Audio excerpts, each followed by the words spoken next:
Seja bem-vindo a Salmos para uma quarentena ou uma pandemia. E se você tem seguido estas meditações de forma diária, hoje é o dia de nós nos despedirmos dos Salmos. Depois de muitos dias, não é? De muitos episódios, digamos, nós estamos a chegar ao fim desta longa caminhada. Nós deixamos o Salmo 119 para o fim. Temos visto o Salmo 19 passo a passo, com um acróstico que é cada 8 versículos, iniciando com uma letra. E hoje nós vamos ler os últimos 8 versículos deste Salmo, o 169 ao 176, e são representados pela letra Tau. Esta longa caminhada no livro de Salmos foi uma bênção. Foi uma bênção para mim, eu espero que tenha sido para si. Ao longo desta caminhada nós percebemos a riqueza que a palavra do Senhor tem. E terminamos, acho que da melhor maneira, porque o Salmo 119 é um salmo todo ele de exaltação à palavra de Deus. Ele termina este trecho deste salmo, dá-nos uma ênfase, um foco que tem a ver com o cuidado de Deus, com a atenção de Deus para com os seus, como guia e protetor no caminho da vida. Vamos ler então esta parte final do Salmo 119. E diz assim: Chega a ti, Senhor, a minha súplica. Dá-me entendimento segundo a tua palavra. Chega a minha petição à tua presença. Livra-me segundo a tua palavra. Profiram louvor os meus lábios, pois me ensinas os teus decretos. A minha língua celebre a tua lei, pois todos os teus mandamentos são justiça. Venha à tua mão socorrer-me, pois escolhi os teus preceitos. Suspiro, Senhor, por tua salvação. A tua lei é todo o meu prazer. Viva a minha alma para louvar-te. Ajudem-me os teus juízos. Ando errante como ovelha desgarrada. Procuro o teu servo, pois não me esqueço dos teus mandamentos. O trecho começa com a ideia de uma audiência. Quando nós precisamos de falar com alguém de importância, provavelmente teremos que marcar com os seus assessores ou secretários um dia, uma hora, um momento especial. Iremos nos preparar de uma forma particular para este momento, não é, de contato com a autoridade, e iremos então chegar à presença desta pessoa com toda a pompa e circunstância, dependendo da importância. Quanto mais alto o nível da pessoa, mais nós teremos esta noção do valor. Aqui o salmista nos fala de algo extraordinário, é chegar à própria presença do Senhor. Chega a ti, Senhor, a minha súplica. É um conceito muito bíblico, porque os povos pagãos à volta de Israel, os cananitas de uma forma muito particular, não tinham a expectativa de realmente poder chegar à presença dos seus deuses. Mas em Israel nós temos esta ideia. A ideia da presença do Senhor, o salmista fala aqui desta ideia do próprio crente individual, na sua oração poder ser atendido. Veja, ele não está aqui a clamar através de um sacerdote, ele não está a usar um intercessor.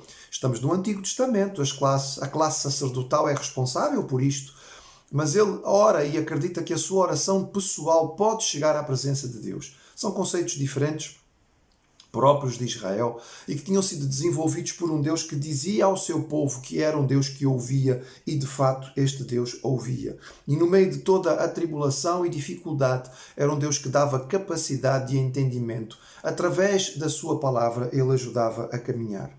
Ele expressa, o salmista, a natureza, digamos, espontânea e comum daquilo que é a sua adoração. Quando a palavra de Deus faz parte da vida, nós naturalmente vamos adorar, não é? Profiram louvor os meus lábios, pois me ensinas os teus decretos. A minha língua celebra a tua lei.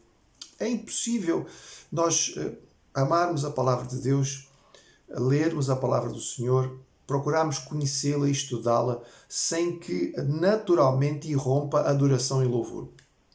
Ela é tão extraordinária, ela é tão fantástica, ela é tão rica nos seus vários tipos de literatura, nos seus ensinos tão profundos e, por outro lado, tão fáceis e simples de entender, que uma criança pode perceber, mas tão práticos para o nosso cotidiano, que nós não podemos conhecer a palavra de Deus um pouco mais profundamente e não adorar, e não louvar. Infelizmente o mundo não conhece a Bíblia e por isso fala tantas tolices a respeito dela. Porque quando nós nos aproximamos deste livro com seriedade e nós o buscamos em termos de compreensão e de vida, nós percebemos todo o valor que tem. E naturalmente o crente, aquele que conhece a importância da palavra do Senhor e que gasta tempo com ela, vai ter uma vida de adoração e de louvor. Este louvor será muito natural. A minha língua celebra a tua lei, os teus mandamentos são justiça. Isto ele expressa isto como uma coisa que acontece de forma natural. Naturalmente isto vai acontecer. Faz-nos lembrar aquilo que mais tarde o apóstolo Paulo vai orientar aos crentes no Novo Testamento.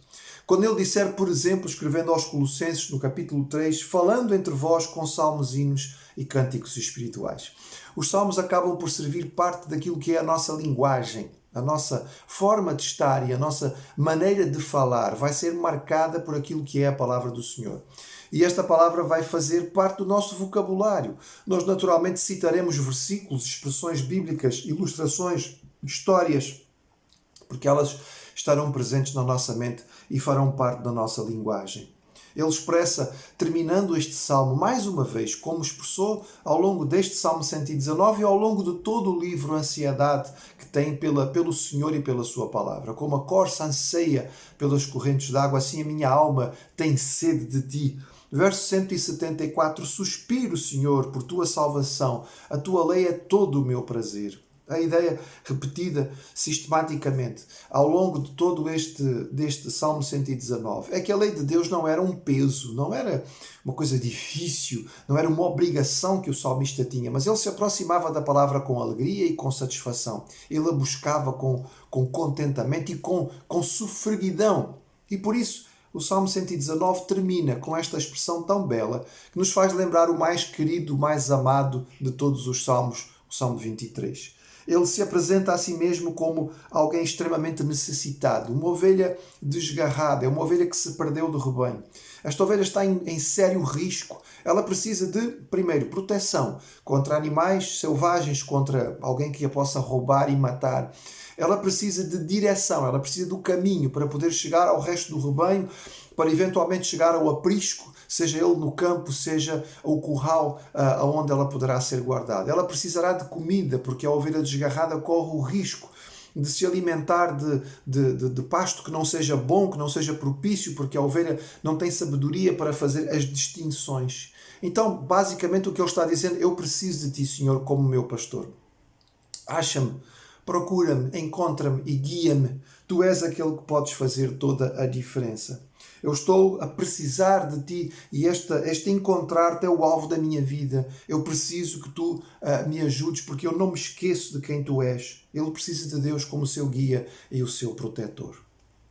Terminando esta longa caminhada que fizemos pelo livro de Salmos, nós percebemos que este é um livro diferente, no qual, por vezes, nós encontramos Deus a falar, mas sistematicamente encontramos o homem a falar com Deus. E o Senhor permite que este livro fique guardado dentro daquilo que é a sua revelação, porque nós, através de todas estas expressões de homens que falaram com Deus e que se abriram nos seus corações ao Senhor, nós encontramos verdade sobre o Senhor. O nosso Deus é um Deus que ouve, é um Deus que está disponível para receber o nosso culto, certamente, a nossa adoração, o nosso louvor, mas também para receber as nossas reclamações, mas também para ouvir a nossa angústia, a nossa preocupação, mas também para receber aquilo que é o nosso medo, o nosso receio. Ele está pronto para nos acudir. A palavra do Senhor é fonte de paz, é fonte de alegria, é fonte de direção. Ela nos traz as promessas e a revelação do Senhor e nela nós encontramos um porto seguro, um abrigo certo e certamente toda a diferença haverá na vida daquele que gasta tempo para procurar e ler e meditar na palavra do Senhor todos os dias.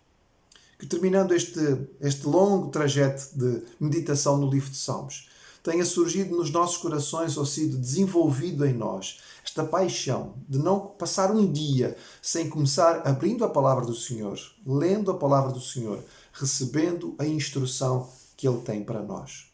Que esta palavra tão rica e tão abençoada, a revelação do Pai, possa continuar a nos abençoar a cada um de nós, a cada dia.